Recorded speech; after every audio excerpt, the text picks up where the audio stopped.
Assalamualaikum warahmatullahi wabarakatuh. Masih kurang semangat menjawab salamnya. Assalamualaikum warahmatullahi wabarakatuh. Waalaikumsalam warahmatullahi wabarakatuh. Alhamdulillahi rabbil alamin. Wassalatu wassalamu ala ashrafil mursalin Sayyidina maulana Muhammadin wa ala alihi wa sahbihi ajma'in. Asyhadu an la ilaha illallah al-malikul haqqil mubin. Asyhadu anna Muhammadar Rasulullah as-sadiqil wa'dil amin wa ala alihi wa sahbihi ajma'in. Para jamaah yang dimuliakan Allah, uhibbukum jami'an fillah. Saya mencintai kalian semua karena Allah. Semoga Allah senantiasa mempertemukan kita di dunia dalam taat dan di akhirat di surganya Allah. Senang sekali di malam yang mulia ini bisa membersamai sekaligus menemani dan memandang wajah-wajah penghuni surganya Allah yang begitu semangat, antusias untuk hadir di majelis ilmu. Bukan karena yang berceramah, tapi karena kita memburu majelis ilmu yang disebut dengan taman surganya Allah.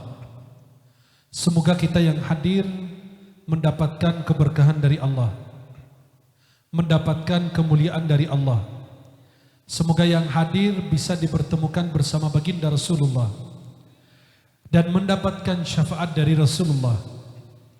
Mudah-mudahan kita semua yang hadir, sebagian yang ikut beramal, berinfak, bersedekah untuk pembangunan pesantren Darailul Khairat ini, kita semua yang menyaksikannya atau menjadi perantara, insya Allah kita semua kebagian pahala dari Allah. Amin ya Rabbal. Yang saya hormati dan saya muliakan gurunda kita, Buya, yang hadir bersama kita, Buya Abdul Wahid yang luar biasa. Beliau 2 jam perjalanan menuju ke sini, hadir menemani kita, mendoakan kita, mengajari kita, mendidik kita, dan para alim ulama lainnya, wabil khusus sahabat saya yang begitu perjuangan yang luar biasa, Dr. Miftah yang luar biasa di sini ingin membantu warga setempat untuk ikut mencetak generasi-generasi kita, membimbing anak-anak kita. Beliau rela untuk hadir di tengah-tengah masyarakat yang di sini beliau lahir, di sini beliau besar. Beliau ingin mendirikan sebuah pesantren yang pertama mendidik anak kita menjadi penghafal Quran dan menghubungkan anak kita dengan Sayyidina Rasulullah Muhammad sallallahu alaihi wasallam. Dan mudah-mudahan majlis dan pesantren ini mudah-mudahan segera terwujud. Kalau kita tidak bergerak, siapa lagi yang bergerak? Kalau kita tidak beramal, siapa lagi yang beramal? Ini kebaikan untuk anak keturunan kita, untuk masa depan kita. Yang saya hormati dan saya muliakan para alim ulama, tokoh masyarakat, tokoh agama, aparat pemerintah dari TNI, kepolisian, seluruh yang terlibat, panitia peringatannya dan acara tabligh akbar ini, dan seluruh yang terlibat. Mudah-mudahan semua kebagian pahala dari Allah Subhanahu wa taala. Semoga kita yang hadir di malam yang mulia ini mendapatkan keberkahan dari Allah. Semoga hajat kita diijabah oleh Allah. Yang ingin berinfak, beramal soleh, lalu tidak punya harta, insya Allah saya yakin dengan niat tujuan hadir di majelis ini mendapatkan keberkahan dan kemuliaan majelis ini. Para hadirin hadirat yang mohon maaf saya tidak sebut namanya satu persatu, para alim ulama, tokoh masyarakat, tokoh agama, tokoh adat, para ustadz ustazah yang hadir yang mohon maaf saya tidak dapat sebutkan namanya satu persatu, namun tidak mengurangi rasa mahabbah, hormat, ta'zim saya kepada semuanya. Para jemaah yang dimuliakan Allah, pesantren ini sangat diperlukan di tengah-tengah kita. Kalau tidak ada pesantren, tidak ada yang bisa mengimami kita. Kalau tidak ada pesantren, tidak ada yang bisa mengajari al-wudu, tidak ada yang bisa mengajari cara sholat yang benar. Kalau tidak ada pesantren, anak kita tidak punya akhlakul karimah. Kalau tidak ada pesantren, tidak mungkin anak kita bisa membaca Al-Quran. Kalau tidak ada pesantren, kita tidak bisa membagikan harta warisan. Kalau tidak ada pesantren, berarti tempat tersebut adalah tempat yang jauh dari Allah. Sebagaimana satu lingkungan tidak dikumandangkan azan, di situ tidak ada suara azan yang terdengar, tidak terdengar suara lantunan ayat suci Al-Quran. Bayangkan bagaimana tempat itu dikuasai syaitan. Maka antusias dari guru kita, dorongan dan keberkahan dari Allah, beliau ingin mewujudkan sebuah pesantren yang di sini anak kita dididik agamanya, akhlaknya. Bagaimana dia bisa membaca Al-Quran, bagaimana dia menghormati orang tua, bagaimana dia memuliakan tetangganya, bagaimana mencintai sesama, bagaimana dan seterusnya. Para jemaah yang dimuliakan Allah, di sini anak kita dididik menghafal Al-Quran. Para jemaah, siapapun dekat dengan Al-Quran menjadi orang mulia. Baik itu sebagai membaca, atau memahami, atau menghafal, atau mengamalkan ayat-ayat Al-Quran, atau berdakwah dengan Al-Quran. Apalagi kalau kita bukan penghafal Quran. Kita ini orang yang gak hafal Quran. Minimal kita bisa membantu para penghafal Al-Quran. Kita bisa membantu para pesantren, para santri yang ingin mengabdi untuk Al-Quran. Setiap orang menitipkan anaknya di pesantren, jangan khawatir rezekinya, jangan khawatir pembayarannya, karena dia sedang melayani, sedang berkhidmat untuk agama Allah. Tidak mungkin orang tersebut berkhidmat kepada agama Allah lalu Allah sia-siakan. Kita kalau punya pelayan berkhidmat dengan sungguh-sungguh, kita punya seorang murid begitu berkhidmat kepada sosok seorang guru akan memberikan ilmu-ilmu yang bermanfaat. Bahkan dia akan setiap saat mendapatkan doa dan keberkahan dari gurundannya. Begitu dengan kita. Kalau anak kita belajar di pesantren, belajar ngaji, belajar agama, jangan khawatir rezekinya.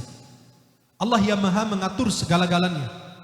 Kadang-kadang orang mau maksiat, ada aja uangnya. Lihat kalau ada acara dangdut, halo?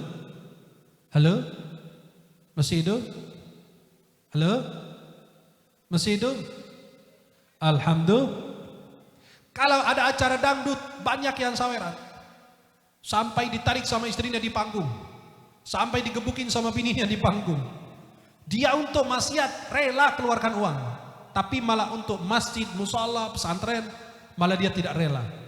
Padahal kalau dia masuk liang lahat, insya Allah banyak mendoakan. Bayangkan setiap orang meletakkan batu di dalam pesantren, atau masjid, atau musala, atau tempat ibadah, atau tempat-tempat yang insya Allah bisa digunakan untuk beribadah, keberkahan dan lain.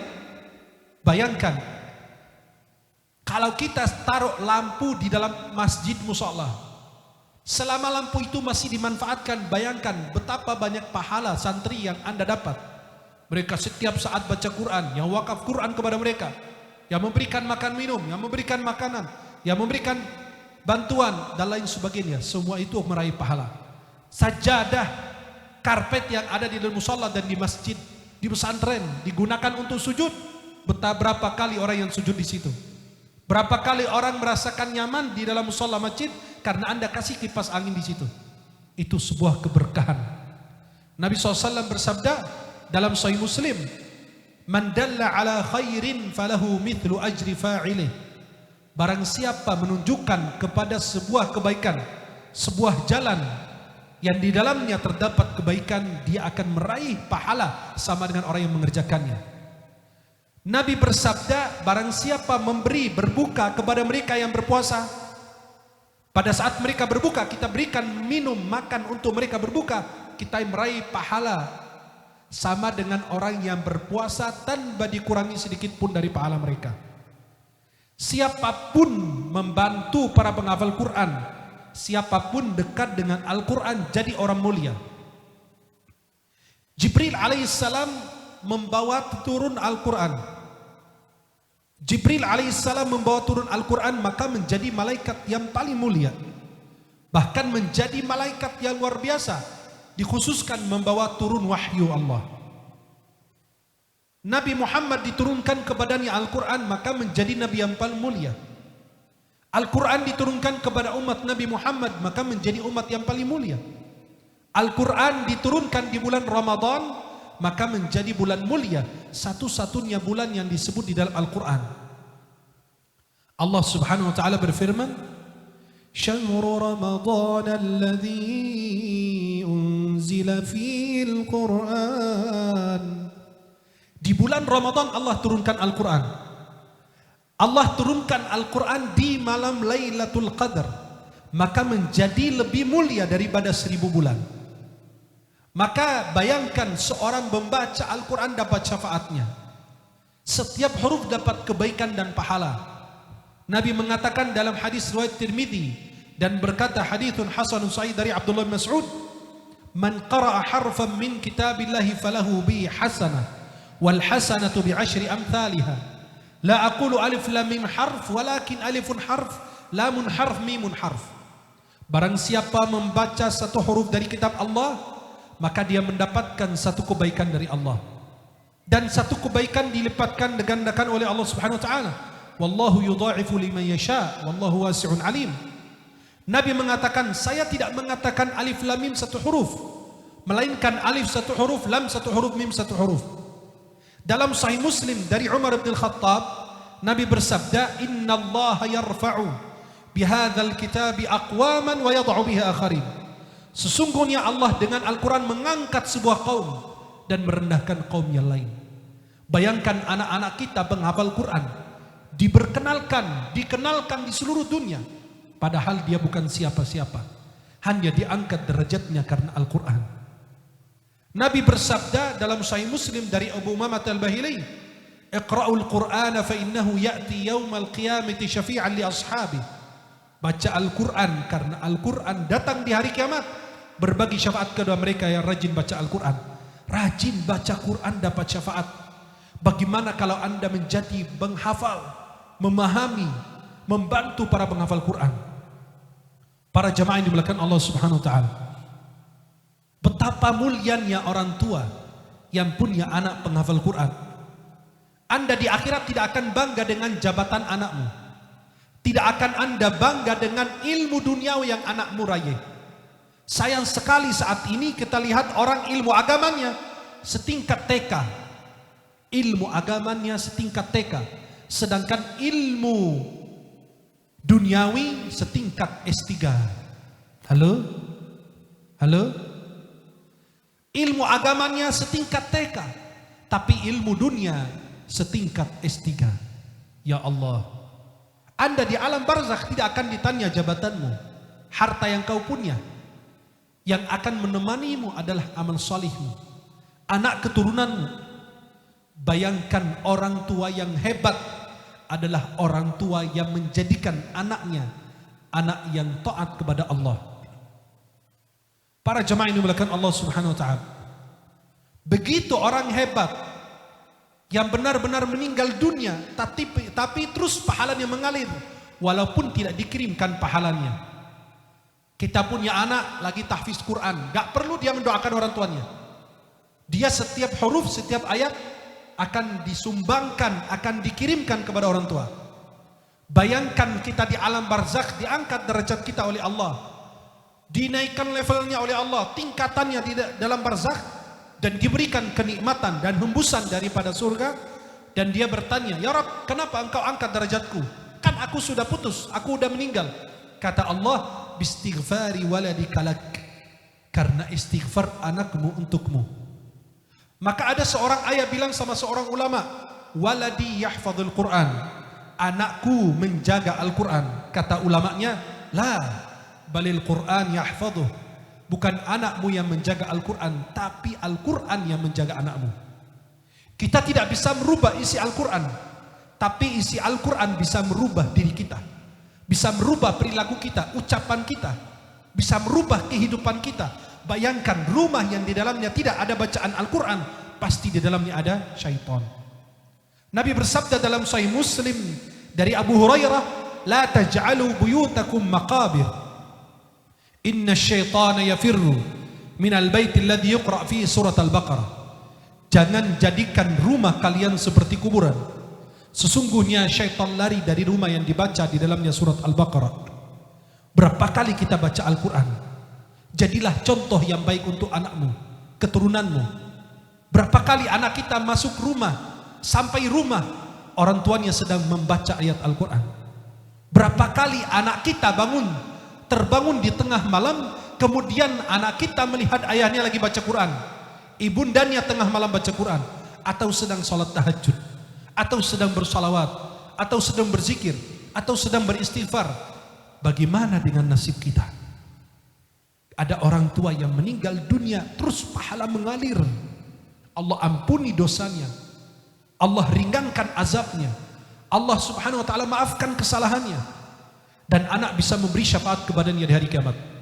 Diriwayatkan dalam hadis Nabi SAW, walaupun ulama hadis menilai hadis ini lemah, dhaif, bahwa seorang penghafal Quran akan memberi syafaat kepada 10 orang dari keluarganya. Betapa bahagianya kita sebagai orang tua, kurang ibadahnya, kurang zikirnya, kurang salawatnya, kurang bacaan Qurannya, tapi subhanallah malah kita diberikan syafaat oleh anak dari sulbi kita, keturunan kita. Punya anak 5, punya anak 3, tidak ada satupun di antara mereka hafiz Quran. Coba kalau kita punya anak, kami tidak semua anak yang kita inginkan itu anak jadi ulama semua. Kalau anak jadi ulama, jadi kiai, jadi ustadz, siapa yang diceramahin? Nggak ada yang diceramahin. Kalau semua jadi ulama, maka harus ada yang berilmu, ada yang awam, harus ada yang kaya, harus ada yang miskin, harus ada atasan, harus ada bawahan, harus ada orang yang kuat, harus ada yang lemah. Subhanallah. Para jamaah yang dimuliakan Allah, yang kita harapkan dari pesantren-pesantren yang didirikan, dari masjid yang di dalamnya diajarkan Al-Quran, pesantren, musalla, masjid, di mana tempat anak-anak kita belajar Al-Quran. Bukan harapan kita anak kita menjadi ulama, tidak. Boleh silakan. Tapi harapan kita 10 tahun, 15 tahun ke depan Indonesia akan dipimpin oleh orang penghafal Al-Quran. Halo? Harapan kita, RT kita, RW kita, kepala desa kita, camat, lurah, bupati, wali kota, menteri, presiden, wakil presiden. Harapan kita 10 tahun, 15 tahun ke depan, yang pemimpin Indonesia adalah orang penghafal Al-Quran. Harapan kita, anak kita tidak harus menjadi ulama, insinyur tapi hafiz Quran, pejabat hafiz Quran, dokter hafiz Quran, pilot hafiz Quran, pengusaha hafiz Quran. Yang penting Al-Quran ada dalam kehidupan kita. Jangan sampai kita menghadap Allah tidak membawa Al-Quran di dalam hati kita. Al-Quran adalah jalan keselamatan. Kita tidak butuh waktu untuk membaca Al-Quran, melainkan waktu kita yang membutuhkan Al-Quran. Kita tidak butuh waktu baca Quran, tapi waktu kita yang betul-betul membutuhkan Al-Quran. Para hadirin hadirat yang dimuliakan Allah, bayangkan kalau kita bangkit dari kubur, tidak ada bulan, tidak ada matahari, gelap gulita. Masing-masing lari ketika bangkit dari kubur, lari menuju pada mahsyarnya. Masing-masing memikirkan dirinya. Hanya satu saja yang memikirkan orang tuanya. Allah subhanahu wa ta'ala berfirman dalam surat Abasa, Yawma yafirrul mar'u min akhihi wa ummihi wa abihi wa sahibatihi wa banihi likulli imri'in minhum yawmaidhin sya'nun yughni. Yauma yafirrul mar'u min akhi, seseorang akan lari dari saudaranya, wa ummihi wa abi, ayah dan ibunya, wa sahibatihi wa bani, istri dan anak keturunannya. Kenapa ya Allah masing-masing lari? Ketika bangkit dari kubur, likulli imri'in minhum yawma idzin sya'nun yughni. Masing-masing punya urusan di hadapan Allah. Mereka ketakutan dari Allah.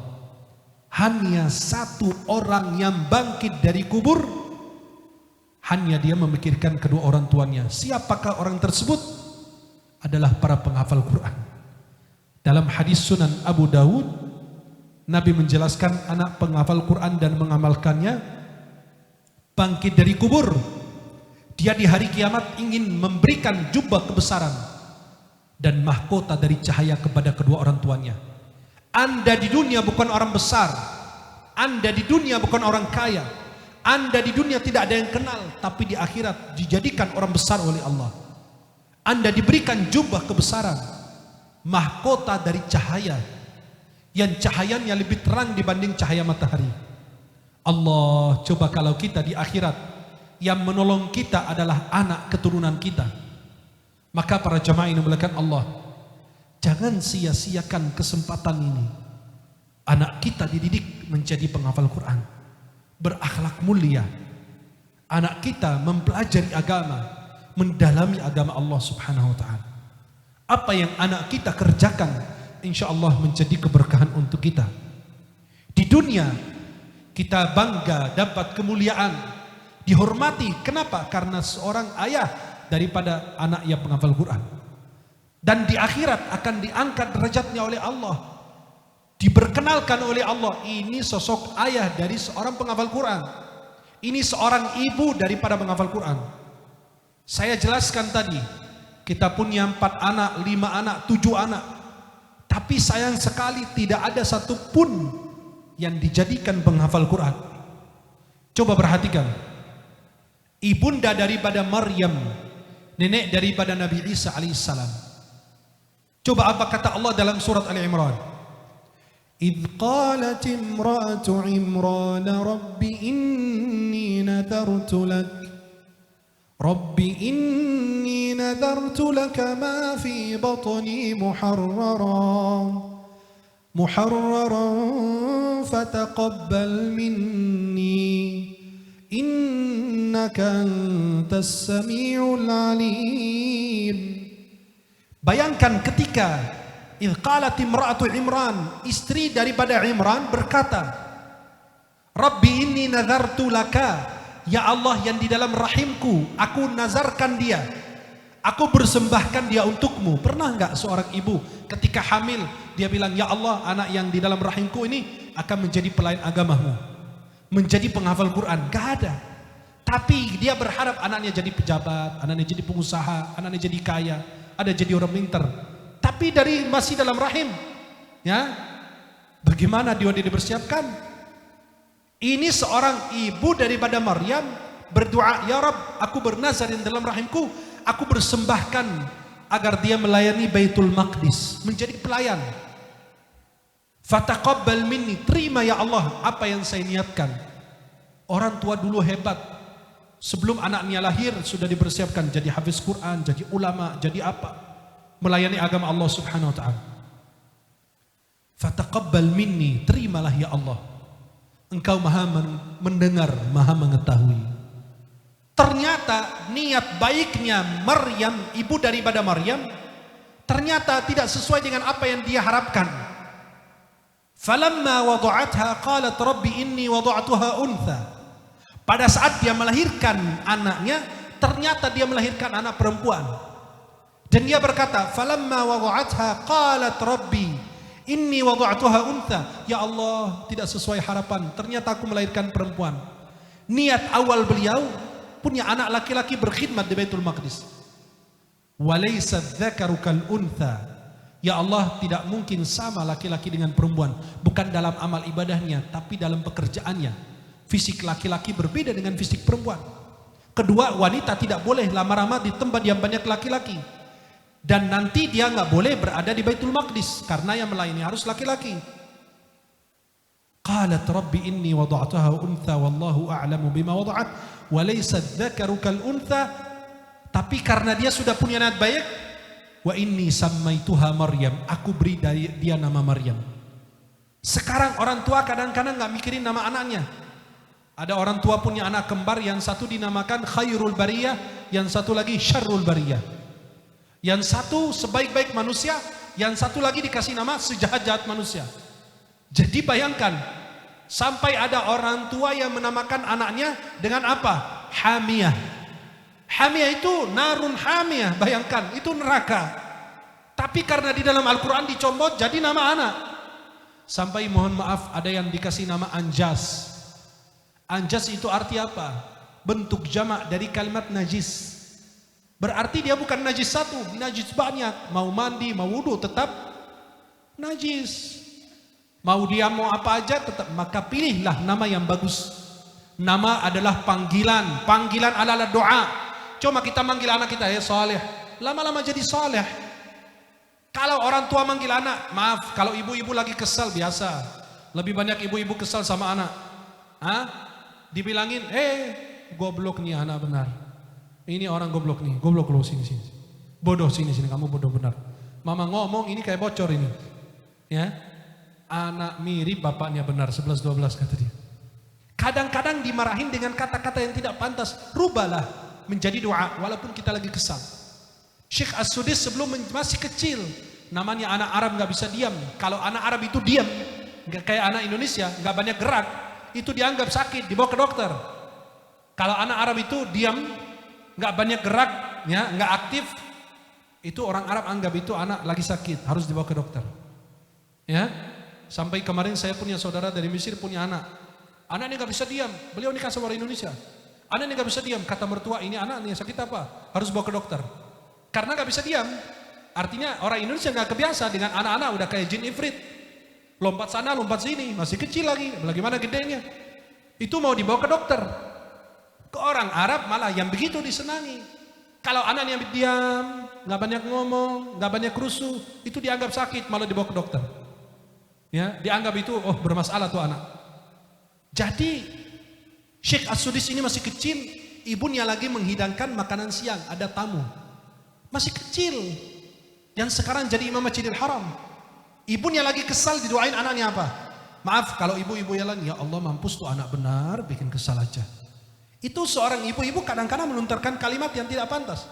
Tapi ini seorang ibu yang hebat, walaupun sedang emosi, sedang marah, tetap mengontrol dirinya, maka mendoakan anaknya, hei tuh anak, semoga kamu menjadi imam Masjidil Haram. Padahal lagi kesal. Bagaimana kalau lagi senang, doanya apa ya? Lagi kesal aja didoain imam Masjidil Haram. Gimana kalau lagi senang? Akhirnya benar-benar anaknya karena keberkahan doa ibunya itu jadi imam Masjidil Haram. Syekh As-Sudis itu wallahu a'lam sejak usia 25 tahun jadi imam Masjidil Haram. Hebat beliau itu. Sampai sekarang menjadi imam walaupun sudah sepuh. Dan beliau itu menjadi ketua pelayan dua masjid, Masjid Nabawi dan Masjidil Haram. Dan termasuk imam tertua di situ bersama Syekh Asy-Syuraim. Itu mereka itu bersahabat sejak dahulu. Kita dengar Syekh As-Sudis dan Syekh Asy-Syuraim sejak dahulu itu ada di Masjidil Haram. Dan kasetnya kita sejak dahulu kita dengar. Bayangkan itu keberkahan dari doa seorang ibu. Maka itulah orang tua yang hebat, orang tua yang cerdas, orang tua yang soleh solehah. Maka itulah doa ibu daripada Maryam. Walaysat dzakaru kal untha wa inni samaituha Maryam. Aku namakan dia Maryam. Dan enggak mungkin fisik laki sama dengan perempuan. Wa inni u'idzuha bika. Coba perhatikan. Wa dzurriyyataha minasyaitonir rajim. Ya Allah, aku lindungi dia, aku doakan dia biar dia senantiasa dilindungi daripada godaan syaitan. Itu dilindungi dari godaan apa? Syaitan. Dan bukan hanya dia, keturunan-keturunannya juga. Maka Nabi Isa dijaga. Semua bayi itu lahir nangis kecuali Nabi Isa. Itu tidak diganggu oleh syaitan. Maka para jamaah ini dimuliakan Allah Subhanahu wa taala. Wa inni sammaituha Maryam wa inni u'idzuha bika wa dzurriyyataha minasyaitonir rajim. Coba apa yang terjadi?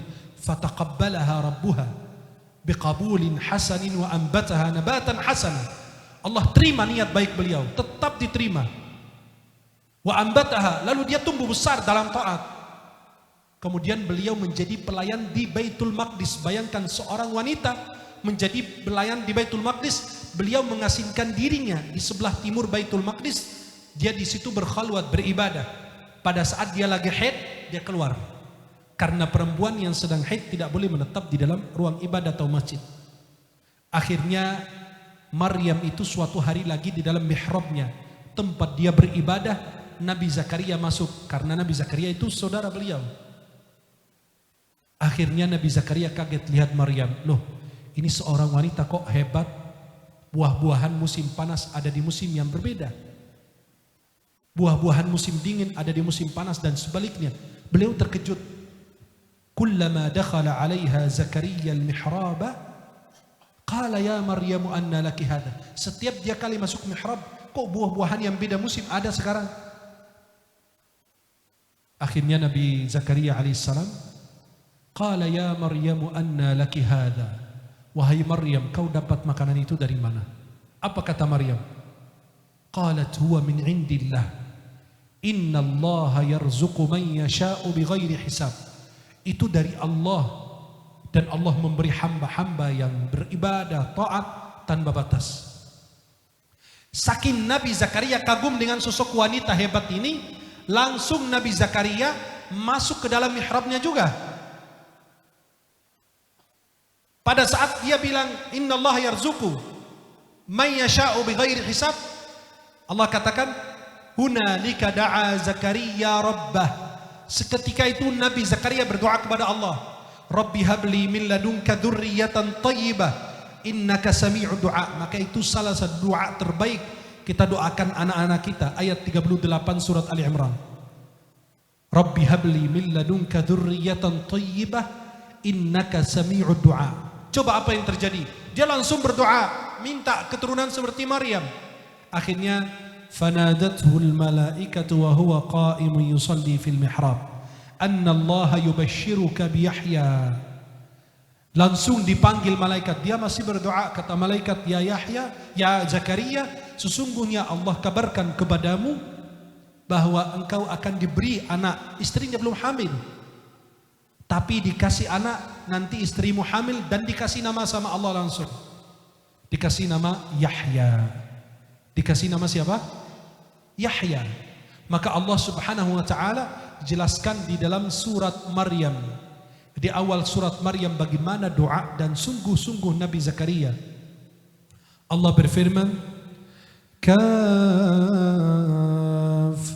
ya 'ain Shad. Dzikru rahmati rabbika 'abdahu Zakaria إذ نادى ربه نداء خفيا قال رب إني وهن العظم مني قال رب إني وهن العظم مني واشتعل الرأس شيبا ولم أكن بدعائك رب شقيا وإني خفت الموالي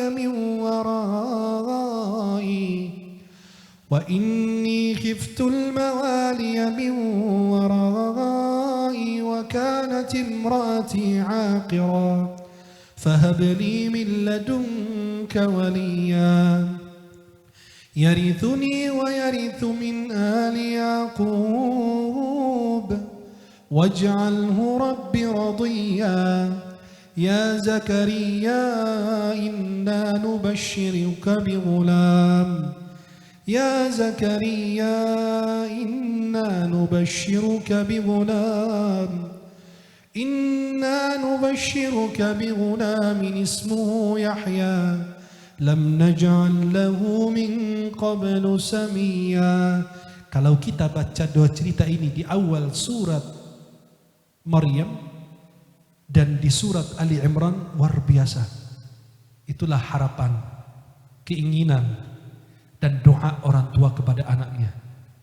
Maka para hadirin hadirat yang dimuliakan Allah, kita harus berjuang bersama agar benar-benar kita bisa wujudkan pesantren ini.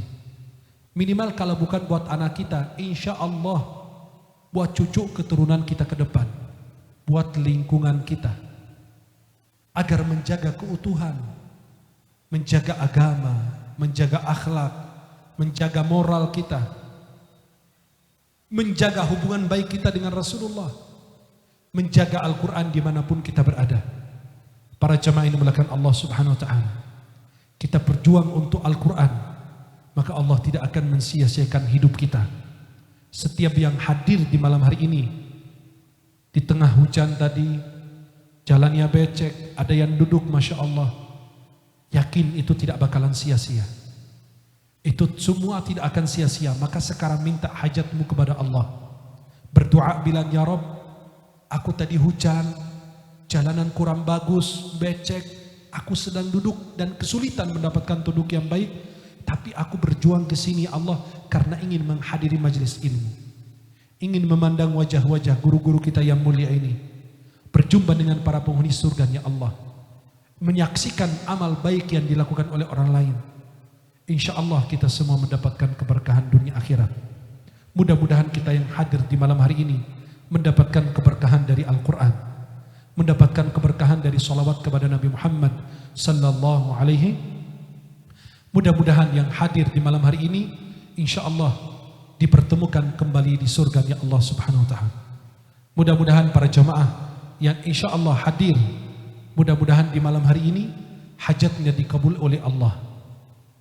Mudah-mudahan yang punya hajat dikabulkan oleh Allah, yang sedang sakit diangkat penyakitnya oleh Allah, yang ada urusan Allah segera selesaikan urusannya, yang belum mendapatkan pekerjaan Allah mudahkan jalan keluarnya. Mudah-mudahan yang punya hutang biar segera membayar hutangnya. Mudah-mudahan yang jauh dari Allah segera didekatkan oleh Allah, yang jauh dari Rasulullah segera diundang hadir ziarah makam Rasulullah Muhammad sallallahu alaihi wasallam. Dan insya Allah mudah-mudahan suatu saat para jamaah bisa hadir bersama saya, bersama Dr. Miftah, insya Allah berangkat Januari umrah bersama. Mudah-mudahan kita yang bisa hadir, insya Allah kita bisa mendampingi para jemaah. Dan insya Allah kita masing-masing punya doa, punya hajat, panjatkan hajatmu, minta kepada Allah subhanahu wa ta'ala. Semoga niat baik kita, hajat kita dikabulkan oleh Allah subhanahu wa ta'ala. Mudah-mudahan yang saya sampaikan bermanfaat. Mohon maaf atas segala kekurangan. Di sini banyak yang lebih alim, lebih hebat, lebih soleh, tapi saya dipilih sebagai orang yang banyak dosa, banyak kesalahannya. Semoga Allah ampuni, Allah maafkan kesalahan kita semuanya. Saya mencintai kalian semua karena Allah. Senang sekali bisa berjumpa, memandang wajah-wajah penghuni surganya Allah. Maka kalau kalian masuk surga terlebih dahulu, mohon agar menunggu saya di pintu surga, biar masuk surga bersama. Setuju? Setuju? Setuju. Kalau kalian masuk surga lebih awal, agar menunggu saya di pintu surga biar masuk surga bersama. Setuju? Setuju. Tapi kalau saya masuk surga lebih awal, saya langsung masuk, tidak menunggu kalian. Semoga Allah pertemukan kita di dunia dalam taat dan di akhirat di surganya Allah. Kalau tidak jumpa di dunia, insya Allah kita jumpa kembali di surganya Allah. Insya Allah kita saling menunggu, insya Allah saling mendoakan, insya Allah saling mendoakan dalam kebaikan. Mudah-mudahan yang saya sampaikan bermanfaat. Subhanakallahumma wa bihamdika asyhadu an la ilaha illa anta astaghfiruka wa atubu ilaik. Assalamualaikum warahmatullahi wabarakatuh. Waalaikumsalam.